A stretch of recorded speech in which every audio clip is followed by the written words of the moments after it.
I swear, I feel like we are given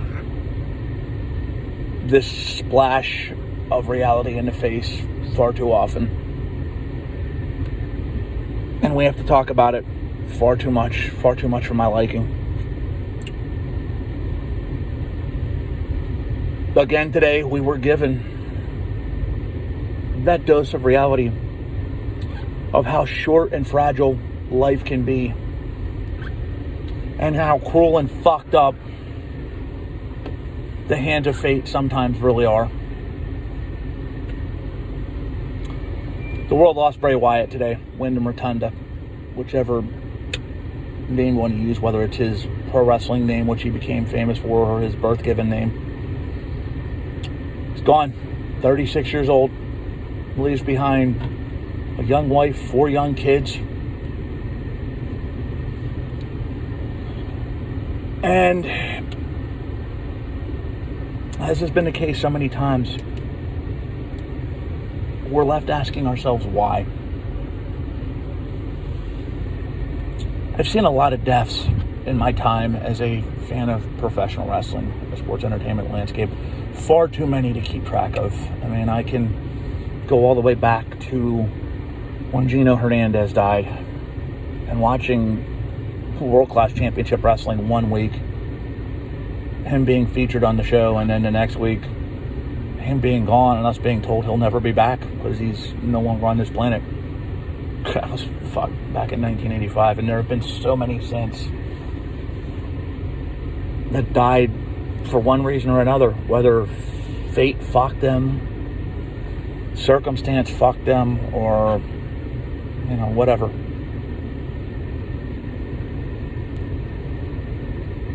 This one hits really hard. This, to me, is the most shocking death that I think I've seen in the wrestling industry since John Huber, which, ironically enough, Brody Lee, his Wyatt family partner. Think of it, a stable that was such a big thing within the last 10 years. They're down 2. They're down to 1 left. It's Eric Rowan. Actually, I guess you could say Braun Strowman too. Both of them went through health crises that they fought tooth and nail and were taken far too soon. Brody Lee and Bray Wyatt out today. And I'm not going to diminish the loss of any professional wrestler, okay, any human being.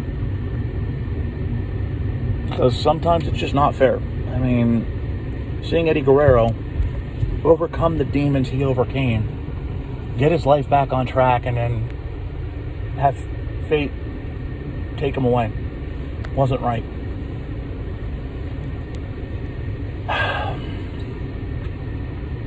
Hell, seeing some of my idols of youth, somebody I grew up to be a friend of, Roddy Piper, lose his life, sucked.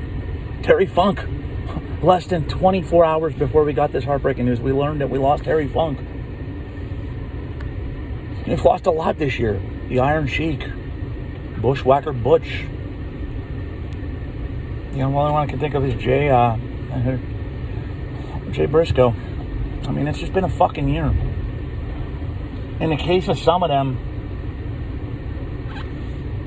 specifically, Sheiky Baby,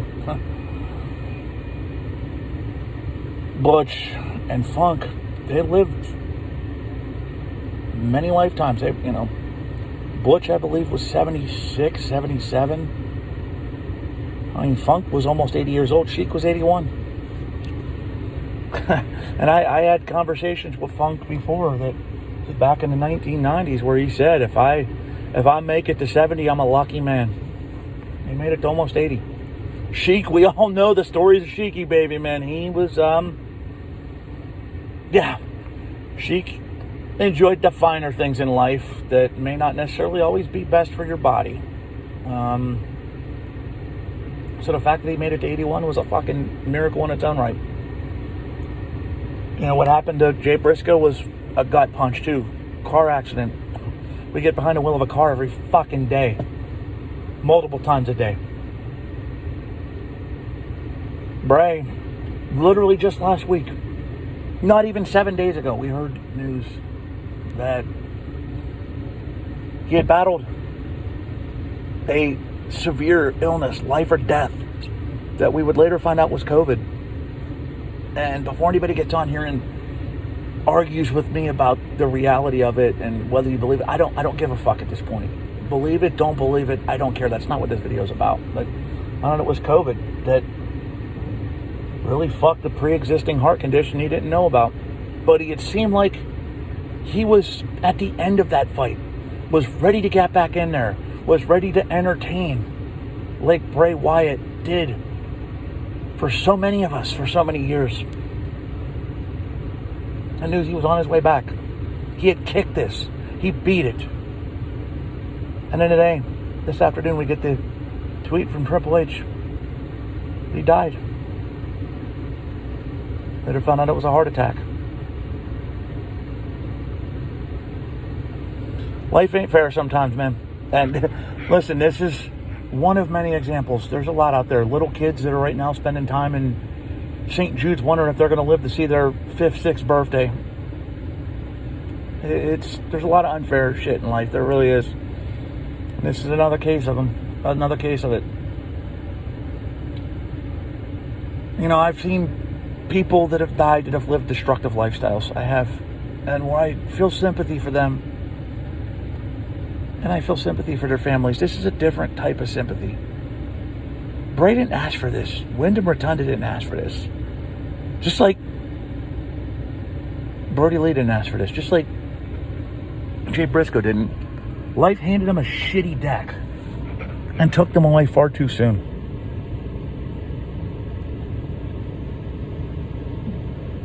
Why this hits more? Bray was that dude, man. Bray was that dude. There are people in this business. Some get it. Some try to get it. Some never will. Then you have the rare exceptions who absolutely grasp it. Bray was that. This was a guy who reinvented himself 4 times, 5 times. Remember, he started in NXT as Husky Harris. as bland gets. Now, granted, I love the name Husky Harris to the point to where I've adopted it myself in other incarnations of entertainment. The character was bland. Goes to Florida Championship Wrestling in NXT and reinvents himself as Axel Mulligan for a brief period of time. Then becomes Bray Wyatt, the original Bray Wyatt. Basically takes on the Waylon Mercy gimmick of what Waylon Mercy could have been and should have been if Dan Spivey's injuries hadn't have limited him. Took that son of a bitch and ran with it. The Wyatt family was must-see TV. You know, the angle he had with Daniel Bryan, where, you know, Bryan became the member of the Wyatts and then wound up turning, he was the, you know, manipulative, whatever the story, you guys remember it, on his way to WrestleMania. I'm going to tell you this right now, and Daniel Bryan will say the same thing. That played as much of a role in his further ascent to main event level as anything. Their feud with the Shield, when those two teams first got in the ring, before they even locked up, the buzz was in the air like something I had seen in a long time. Long time.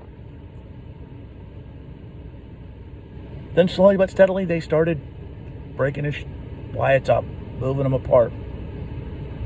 Bray went and did his own thing. Kept himself afloat, was still over, was one of the top merch sellers, which means everything. And then he went away for a little bit. Came back and reinvented himself with a completely different character. I remember I watched the first Firefly Funhouse. I know I probably butchered that at this point. Who gives a fuck? And that's not what this is about. It's fanatics. But watch that first Firefly Funhouse. And I got, honest to God, no less than 100 texts instant messages on Facebook, messages on Twitter. Oh my God, what have they done to Bray? And my response to every single one of them was, just watch. It's Bray Wyatt. There is more to this. Trust me. This has his fingerprints all over it. And by God, it was gold. It was so good that people will resonate Bray Wyatt with The Fiend far more than they ever did Cape Fear, Waylon Mercy. Amazing gimmick. Amazing. Was red hot. Then decisions that the upper management made, which I'm not going to come on here and bitch and moan. That's not what this video is about, but y'all know. Y'all know. Then Bray Wyatt was fired. Let go. Came back, was brought back. The White Rabbit segments. Oh my God, amazing. And when he came back, the roof blew off the fucking place. It did. And that very first promo he did when he came back, which now is more heartbreaking than ever before. I watched it tonight when I got news, and I couldn't complete it. I was just losing my shit, like so many others. That was Wyndham Rotunda as close to breaking kayfabe as humanly possible. Then he had the story with Uncle Howdy. It was a different variation of good versus evil. Angel on one shoulder, devil on the other. Is he going to be the nice Bray, the reformed Bray, or is he going to fall back into his demons? And I'm talking character-wise. And we may never know what was meant to be for that character. He was supposed to have the match with Bobby Lashley, and then he went away again. And, of course, speculation ran rampant on the internet. The dirt sheet dickheads had their fucking way with false information. Little did we know we'd never see Bray Wyatt again. We'd never see Wyndham Rotunda again. That would be the end. This is a gut punch. My heart goes out to his father, Mike. His brother, Taylor. Everybody that knew him and loved him most. Let me tell you another story about Bray Wyatt, okay? I can say this as somebody who's done my time in the business. Maybe not on the higher up, but I've done my time. If I had a penny for every story about a scumbag you've heard about in this business, I'd be a billionaire. I'd own WWE, AEW, Impact, I'd own half the NFL teams. There are so many horror stories about people behind the scenes that it's not even funny. I never heard one cross word about Bray Wyatt. Not one. Did he have his mental health issues? Fuck yes. Guess what, folks? We all have our mental health battles. We all battle mental health. That didn't define the man. What defined the man is he overcame them and fought his ass off to make a character we all enjoyed watching. When he lost Brody Lee, when he lost his buddy, you knew that kicked the shit out of him. It was well documented. It ate him alive. But he continued to press forward for John's memory. Now, not even 3 years later, we're talking about keeping Bray's memory alive. It's just not right. But I can tell you one thing before I wrap up this video, because I'm up about the 15-minute mark. Wyndham Rotunda may have left this earth, but his legacy will forever live. And he will continue on with all of us that were entertained by him and loved the character and the man over the years. Hug your loved one close. Hug your family close, because you never know. Tomorrow's not guaranteed. 15 minutes from now is not guaranteed. Rest in peace, Bray Wyatt. Godspeed.